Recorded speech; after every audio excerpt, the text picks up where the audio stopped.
ನಮಸ್ಕಾರ. ಎಲ್ಲ ಹೊಸಕೋಟೆ ತಾಲೂಕಿನ ಸಮಸ್ತ ಯಾದವ ಬಂಧುಗಳಿಗೆ ವಿ ಪ್ರಸಾದ್ ಆದ ನಾನು ಮಾಡುವ ನಮಸ್ಕಾರಗಳು. ಬಂಧುಗಳೇ, ತಮಗೆಲ್ಲ ಗೊತ್ತಿದೆ, 2017ರಲ್ಲಿ ಹೊಸಕೋಟೆ ತಾಲೂಕಿನ ಸಮಸ್ತ ಯಾದವರ ಏಳಿಗೆಗಾಗಿ ಸಾಮಾಜಿಕ, ಆರ್ಥಿಕ, ಶೈಕ್ಷಣಿಕ ಮತ್ತು ರಾಜಕೀಯ ಏಳಿಗೆಗಾಗಿ ಒಂದು ಸಂಘಟನೆಯನ್ನು ಮಾಡ್ತಕ್ಕಂಥ ಹಿತದೃಷ್ಟಿಯಿಂದ ಸರ್ಕಾರ ಮತ್ತು ಶಾಸಕರ ಮೇಲೆ ಒತ್ತಡವನ್ನು ತಂದು ಸಂಘಕ್ಕೆ ಹೊಸಕೋಟೆ ನಗರದ ಸರ್ವೆ ನಂಬರ್ 300ರಲ್ಲಿ 20 ಗುಂಟೆ ಜಾಗವನ್ನು ಮಂಜೂರಿ ಮಾಡಿಸ್ಕೊಂಡು ಈ ಜಾಗದಲ್ಲಿ ಸಮಾಜದ ವಿದ್ಯಾರ್ಥಿಗಳಿಗೆ ಸ್ಪರ್ಧಾತ್ಮಕ ಪರೀಕ್ಷೆಗಳಲ್ಲಿ ಭಾಗವಹಿಸ್ತಕ್ಕಂಥವರಿಗೆ ವಿಶೇಷ ತರಬೇತಿಗಳನ್ನು ಕೊಡ್ತಕ್ಕಂಥದ್ದು. ಬಂಧುಗಳು ಯಾರು ಕುಲಬಾಂಧವರು ಹೆಚ್ಚಿನ ಒಂದು ಪ್ರತಿಭಾನ್ವಿತ ಇದ್ದಾರೆ, ಅವರಿಗೆಲ್ಲರಿಗೂ ಕೂಡ ಪ್ರೋತ್ಸಾಹಿಸಿ ಪ್ರತಿಭಾ ಪುರಸ್ಕಾರವನ್ನು ಮಾಡ್ತಕ್ಕಂಥದ್ದು. ಹಾಗೆಯೇ ಸರ್ಕಾರದಿಂದ ಸಿಗ್ತಕ್ಕಂಥ ಸೌಲಭ್ಯಗಳನ್ನು ಜನಾಂಗಕ್ಕೆ ಒದಗಿಸ್ಕೊಡ್ತಕ್ಕಂಥದ್ದು. ಸಾಮಾಜಿಕವಾಗಿ ಜನಾಂಗದ ಮದುವೆ, ಮುಂಜಿ, ಹೀಗೆ ಅನೇಕ ಕಾರ್ಯಕ್ರಮಗಳನ್ನು, ಸಮಾರಂಭಗಳನ್ನು ಹಮ್ಮಿಕೊಳ್ಳಲಿಕ್ಕೆ ಬೇಕಾಗಿರ್ತಕ್ಕಂಥ ಒಂದು ಕಲ್ಯಾಣ ಮಂಟಪವನ್ನು ಕಟ್ಟಬೇಕು ಅಂಥೇಳಿ ಸಂಕಲ್ಪವನ್ನು ಮಾಡಿ ಸರ್ವೆ ನಂಬರ್ 300ರಲ್ಲಿ ಹೊಸಕೋಟೆ ನಗರದಲ್ಲಿ ಪ್ರಾರಂಭ ಮಾಡಿದ್ವಿ. ಆ ಪ್ರಾರಂಭ ಮಾಡಿರ್ತಕ್ಕಂಥ ಕಟ್ಟಡ ಸುಮಾರು 6 ವರ್ಷಗಳ ಕಾಲ ಸಮಯ ತಗೊಂಡರೂ ಕೂಡ, ವಿಳಂಬ ಆದರೂ ಕೂಡ ಕೊನೆಗೆ ಈಗ ಆ ಕಟ್ಟಡದ ಸಂಪೂರ್ಣ ಕಾಮಗಾರಿ ಪೂರ್ಣಗೊಂಡು ಲೋಕಾರ್ಪಣೆಗೆ ಸಿದ್ಧಗೊಂಡಿದೆ.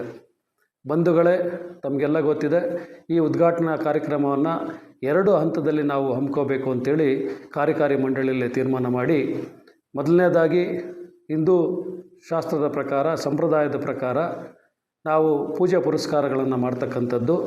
ತದನಂತರ ಈ ರಾಜ್ಯದ ಮುಖ್ಯಮಂತ್ರಿಗಳನ್ನು, ಉಪಮುಖ್ಯಮಂತ್ರಿಗಳನ್ನು, ಶಾಸಕರನ್ನು, ಮಂತ್ರಿಗಳನ್ನು ಆದಿಯಾಗಿ ಎಲ್ಲರನ್ನೂ ಬರಮಾಡಿಕೊಂಡು ಯಾದವ ಸಮಾವೇಶವನ್ನು ಮತ್ತು ಈ ಕಟ್ಟಡದ ಲೋಕಾರ್ಪಣೆ ಕಾರ್ಯಕ್ರಮವನ್ನು ಹಮ್ಮಿಕೋಬೇಕು ಅಂತೇಳಿ 2 ಹಂತದಲ್ಲಿ ಕಾರ್ಯಕ್ರಮ ಮಾಡಬೇಕು ಅಂತ ಹೇಳಿ ಈಗಾಗಲೇ ತೀರ್ಮಾನವನ್ನು ತಗೊಂಡು, ಅದರ ಭಾಗವಾಗಿ ಮೊದಲನೇ ಹಂತದಲ್ಲಿ ಈ ಹಿಂದೂ ಶಾಸ್ತ್ರೋಕ್ತವಾಗಿ ಪೂಜಾ ಕಾರ್ಯಕ್ರಮಗಳನ್ನು ಹಮ್ಮಿಕೊಂಡಿದ್ದೇವೆ. ಈ ಪೂಜಾ ಕಾರ್ಯಕ್ರಮಗಳು 11ನೇ ತಾರೀಕು ಪ್ರಾರಂಭ ಆಗ್ತಾಯಿದೆ.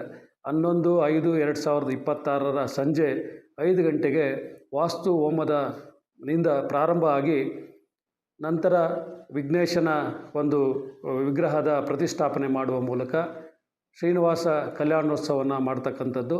ಹಾಗೆಯೇ 13ನೇ ತಾರೀಕು ಬೆಳಗಿನ ಜಾವ ಗೃಹಪ್ರವೇಶವನ್ನು ಮಾಡಿ, ಹಾಗೆಯೇ ಸುದರ್ಶನ ಹೋಮವನ್ನು ಮಾಡ್ತಕ್ಕಂಥ ಈ 3 ದಿನಗಳ ಕಾರ್ಯಕ್ರಮವನ್ನು ಹಮ್ಮಿಕೊಂಡಿದ್ದೇವೆ.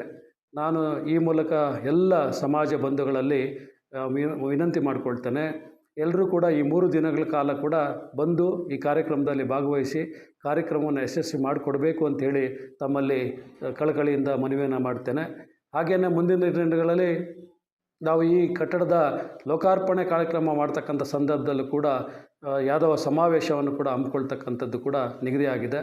ಅದಕ್ಕೂ ಕೂಡ ತಾವು ಹೆಚ್ಚಿನ ಒಂದು ಸಹಕಾರವನ್ನು ಕೊಟ್ಟು ಯಶಸ್ವಿಗೊಳಿಸಬೇಕು ಅಂತೇಳಿ ಈ ಮೂಲಕ ತಮ್ಮಲ್ಲಿ ನಾನು ಕೂಡ ಒಗ್ಗಟ್ಟಾಗಿ ಈಗ ಸಿಕ್ಕಿರ್ತಕ್ಕಂಥ ಅವಕಾಶಗಳನ್ನು ಬಳಸ್ಕೊಂಡು ಸಮಾಜದ ಏಳಿಗೆಗೋಸ್ಕರ ಸಾಮಾಜಿಕ, ಶೈಕ್ಷಣಿಕ, ಆರ್ಥಿಕ ಮತ್ತು ರಾಜಕೀಯವಾಗಿ ಏಳಿಗೆಗಾಗಿ ನಾವೆಲ್ಲರೂ ಕೂಡ ಶ್ರಮಿಸ್ತಕ್ಕಂಥ ಕೆಲಸ ಆಗಬೇಕು. ಹಾಗಾಗಿ ಸಂಘಟನೆಗೆ ಒತ್ತು ಕೊಡ್ತಕ್ಕಂಥ ವಿಚಾರದಲ್ಲಿ ಈ ಕಟ್ಟಡ ಬಹುಮುಖ್ಯ ಪಾತ್ರವನ್ನು ವಹಿಸ್ತದೆ. ಹಾಗಾಗಿ ಇದು ಹೊಸಕೋಟೆ ನಗರದಲ್ಲಿ ನಮಗೊಂದು ನೆಲೆ ಆಗಿದೆ. ನಮ್ಮ ಜನಾಂಗವನ್ನು ಜಾಗೃತಿ ಮೂಡಿಸಿ ಸಂಘಟನೆ ಮಾಡ್ತಕ್ಕಂಥ ವಿಚಾರದಲ್ಲಿ ಎಲ್ಲರೂ ಕೂಡ ಒಗ್ಗೂಡಿ ಈ ಕಾರ್ಯಕ್ರಮವನ್ನು ಯಶಸ್ವಿ ಮಾಡಿಕೊಡ್ಬೇಕು ಅಂತೇಳಿ ನಾನೆಲ್ಲ ಯಾದವ ಬಂಧುಗಳಲ್ಲಿ ನಾನು ವಿನಂತಿ ಮಾಡ್ತೇನೆ. ಹಾಗೆಯೇ ಸುತ್ತಮುತ್ತಲಿರ್ತಕ್ಕಂಥ ತಾಲೂಕಿನ ಎಲ್ಲ ಯಾದವ ಬಂಧುಗಳು ಈ ಕಾರ್ಯಕ್ರಮದಲ್ಲಿ ಭಾಗವಹಿಸುವ ಮುಖೇನ ಈ ಕಾರ್ಯಕ್ರಮವನ್ನು ಯಶಸ್ವಿ ಮಾಡಿಕೊಡ್ಬೇಕು ಅಂತೇಳಿ ತಮ್ಮಲ್ಲಿ ಕಳಕಳಿಯಿಂದ ಮನವಿ ಮಾಡ್ತೇನೆ. ನೂತನ ಯಾದವ ಭವನದ ಪೂಜಾ ಕಾರ್ಯಕ್ರಮಗಳು ದಿನಾಂಕ 11/5/2026ರಿಂದ 13/5/2026ರವರೆಗೆ ನಡೀತಕ್ಕಂಥದ್ದು. ಈ ಒಂದು ಪೂಜಾ ಕಾರ್ಯಕ್ರಮದಲ್ಲಿ ಎಲ್ಲ ಕುಲಬಾಂಧವರು ಕೂಡ ಭಾಗವಹಿಸಬೇಕು.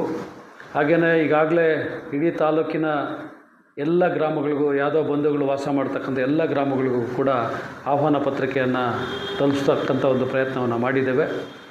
ಹಾಗಾಗಿ ಯಾರಿಗಾದರೂ ಈ ಆಹ್ವಾನ ಪತ್ರಿಕೆ ತಲುಪದೇ ಇದ್ದಂಥ ಸಂದರ್ಭದಲ್ಲೂ ಕೂಡ ಇದೇ ಆಹ್ವಾನ ಅಂತೇಳಿ ತಾವೆಲ್ಲರೂ ಕೂಡ ಈ ಕಾರ್ಯಕ್ರಮದಲ್ಲಿ ಭಾಗವಹಿಸಬೇಕು ಅಂತೇಳಿ ತಮ್ಮಲ್ಲಿ ಕೈ ಜೋಡಿಸಿ ಕಳಕಳಿಯಿಂದ ಪ್ರಾರ್ಥನೆಯನ್ನು ಮಾಡ್ತೇನೆ.